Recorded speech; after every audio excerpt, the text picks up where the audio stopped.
They were awful times. We can all, whatever intricacies of your argument are on the wider issue, we would all agree we don't want to go through that again. Let's firstly speak with Professor Simon Wood, statistician from the University of Edinburgh. Simon, good afternoon to you, sir. Hi. Nice to have you with us. Can you hear us okay, Simon? Yeah, I can hear you. Oh, that's good. Yeah, we can hear you now. Fantastic. I mean, as a statistician, I can't remember what percentage of the population are statisticians, but nonetheless, it is one of those jobs. Yeah, I know, I went there. It is one of those jobs, isn't it, that, you know, you find that constant argument about, you know, which set of stats you believe and which ones you don't. There's always a good, healthy dose of confirmation bias in how we read and digest information, especially with something as controversial as this. But I know you're a very well-respected, objective man in this field. So give us an overview, firstly, having looked at this over the years and all the various elements to it. What was your take on the big headlines that we heard from Baroness Hallett on her conclusions? Well, I think there were some things to like there. I mean, obviously it's a 750-page report. These are very superficial impressions on having, you know, read what I can since yesterday. There are some things to like there. I mean, I think it's just true that the initial response was very sluggish. It would have been much better if it was much quicker. It would have been much better if we had started measuring the extent of infection much earlier with something like the ONS survey, that really knowing how many people are infected is crucial, and you need measurements to do that. So I think that's good. There are other things in the report that, you know, they're just completely right, that there's almost a complete absence of health economics in the management process. They mention that. They mention the absence of any kind of economic equivalent to SAGE. Yeah. And again, that seems really disturbing in a country like the UK, where we know that the knock-on health effects of economic deprivation are really big. And if you exacerbate economic deprivation, you're likely to shorten people's lives. So, you know, I think some things there in the report are really, really good. It's also in places very good on the limitations of models. So all of that's very positive. I was a little bit more surprised, I suppose, by the very firm statement that 23,000 lives would have been saved if we'd locked down a week earlier, right? And there, I think you've just departed completely from the science. I don't think you can say that scientifically. I think it's putting far too much credence in models that were never designed for the purpose of answering this question, and were never tested for that purpose. Indeed, and I'm not a statistician, I'm not a scientist, but I also drew that same conclusion when I looked at that aspect, and I was aware of how this modelling had previously been used, and it felt misapplied in this respect. I think that's right. I think it's been somewhat oversold, and I think, you know, it's good people doing the modelling, and they were trying to do their best, but there is a bit of a culture in that community of somewhat overselling your results, and that's fine in a scientific journal where you're perhaps pushing it a bit, but when you're locking down the whole country on that basis, it becomes more problematic, I think. I mean, this was a huge, complex, labyrinthine area. I know it's very easy to talk to your mate in the pub, and your mate goes, you know, we don't need a lockdown, we just get on with it. And I remember Boris Johnson at the time being on daytime TV talking about how there is a school of thought that you just let this thing go through the nation, and, you know, it's a bit rough for a few weeks, but then it disappears. And I mean, some people do still believe all of that. If you talk to somebody, it's interesting, given what you do for a living, Simon, you might be able to illuminate me a little on this. If you talk to people in France or Germany, I'm pretty sure there's probably a phone-in going on right now, where they're saying similar things. You know, our government should have done this, they never did that, they locked us down, they should have, you know, we could have saved lives here or saved lives there. It's not really exclusive to this country, is it? I mean, the whole thing, by definition, was chaotic. Well, I think that's right, but I mean, you do have to look at, you know, places like Sweden, where the regulatory framework meant that they simply could not do the kind of thing that was done here in a panic. You know, it had to be left to epidemiologists. They weren't allowed to kind of shut down the whole country.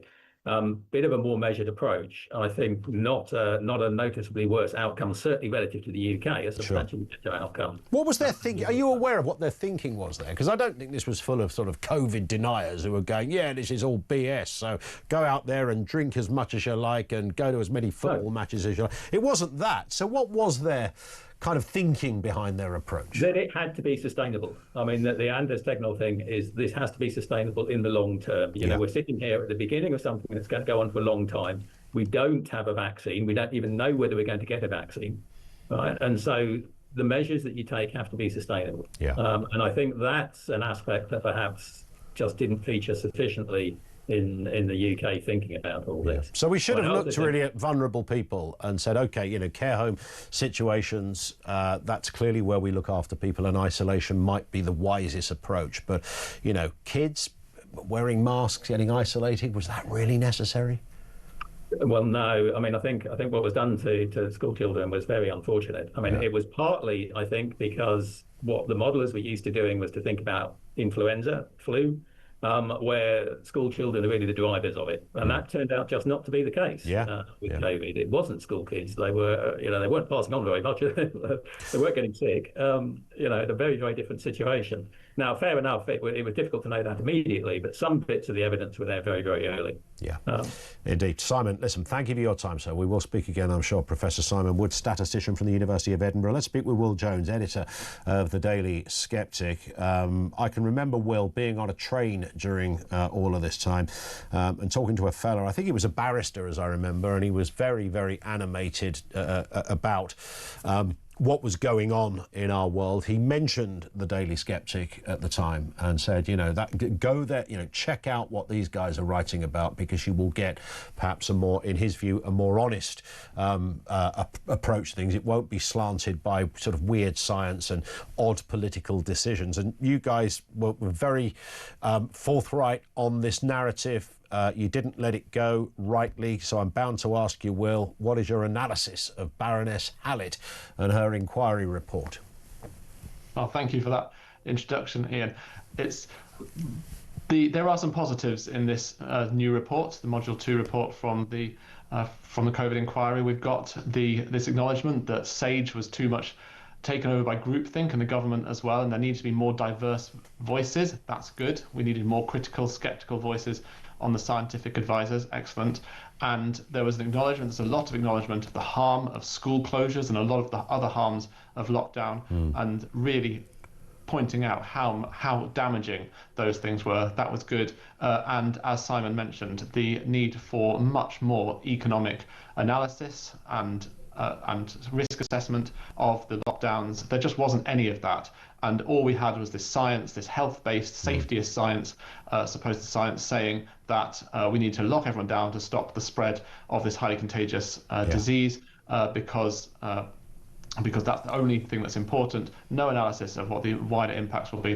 Hallett said that we need that. That's good. So we've got some good things there that could form the basis of some better decision making next time. But, and you knew there's going to be a but coming, overall, it's a pretty disastrous report, I have to say, for one major reason, and that's that it still affirms this principle that lockdown is something that is desirable, that it is feasible to try to suppress a virus, to stop a respiratory virus, highly contagious airborne respiratory virus from spreading, from reaching everyone it's going to reach.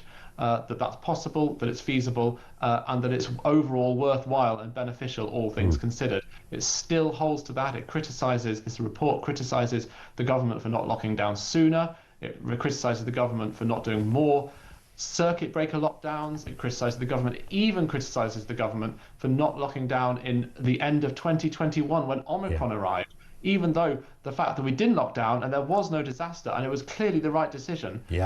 Hallett still criticised the government for that because she says the government was not entitled to take that risk. It should have taken what was supposedly the safer option. So that's the kind of fantasyland and lockdown belief in what I think of as a lockdown religion, if you like, that this report has. And so it's really disappointing for that. Yeah. I was going to say, well, somebody once said that lockdown is a stupid person's idea of what they think an intelligent response to a pandemic is, because in the advent of panic and having no clue and not wanting to put your name on the tin, and there was, rumblings that Boris Johnson wasn't pro-lockdown, but someone got to him or whatever happened, it does feel like a little bit of groupthink going on because other countries had done it, along with the absence of any good, stable idea of what to do. So if in doubt, just lock the place down. And yet, the fact is that we did have pandemic plans. We had a pandemic plan that had been in place for years. And that pandemic plan, developed with sound science, was very clear. It said that we will not be locking down the country. We will not be closing businesses under any circumstances. We will not be stopping large gatherings. We will not be closing schools. All the things that we did in the panic, the plan that we actually did have, and the report does not say anything near enough about this and the positives of these plans, were very clear. And the reason for that is clear, because it was known pre-COVID, it was known that these things were not going to be effective. You can't suppress a virus out of existence. Even if you manage to suppress it for a while, it'll only come back. So you're not really achieving anything. And the costs and the harms of doing so were known to be astronomical. And that's what we've seen.